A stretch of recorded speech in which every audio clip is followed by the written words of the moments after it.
তার ইচ্ছায় সমস্ত হয়। একদিন মহারাজ কৃষ্ণচন্দ্র, গোপাল ভাঁড় প্রভৃতি আমাত্যবর্গ নিয়ে রাজসভায় বসে নানা রকম কথোপকথন করছেন। এমন সময় কৃষ্ণচন্দ্র বললেন, আমরা এত খাঁটি, কিন্তু ঈশ্বর কি করেন বলো দেখি। মহারাজের এই কথার কেউ বেশ জুৎসই উত্তর দিতে পারল না। গোপাল কোনো কথা না বলে চুপ করে বসেই আছে। তখন মহারাজ জিজ্ঞেস করলেন, গোপাল, তুমি তো কই কোনো কথার উত্তর দিলে না, এ বিষয়ে তোমার বক্তব্য কি?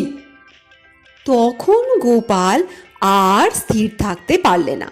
সে বললে, মহারাজ, আপনি আমাকে একবার আপনার রাজবেশটি দান করুন, আর আপনি আমার এই বেশটি পরিধান করুন।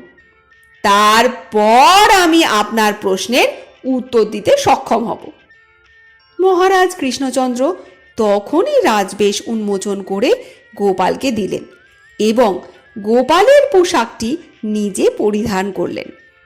গোপাল রাজ সিংহাসনে বসে বললে, মহারাজ, ঈশ্বরের কাজই এইরূপ। তিনি এই রকম করে রাজাকে রাখাল সাজান আর রাখালকে রাজার সাজে সাজাচ্ছেন। ঈশ্বর আমাদের মতো বাজে সময় নষ্ট না করে সর্বদাই আসল কাজে নিমগ্ন হয়ে আছেন। তাঁর ইচ্ছাতেই জগতের সব কাজ সম্পন্ন হচ্ছে। তাঁর নিগূঢ় তত্ত্ব বুঝবার বা বোঝাবার লোক সংসারে অতি অল্পই আছে। যখন সাধারণ মানবের তার দোষগুণের ঠিকমতো বিচারের জ্ঞান হবে, তখন সে আপনার রাজসভায় বসে থাকবে না, সংসার ত্যাগ করে চলে যাবে। গোপালের এই জ্ঞানগর্ভ কথা শুনে সকলেই ধন্য ধন্য করতে লাগলো।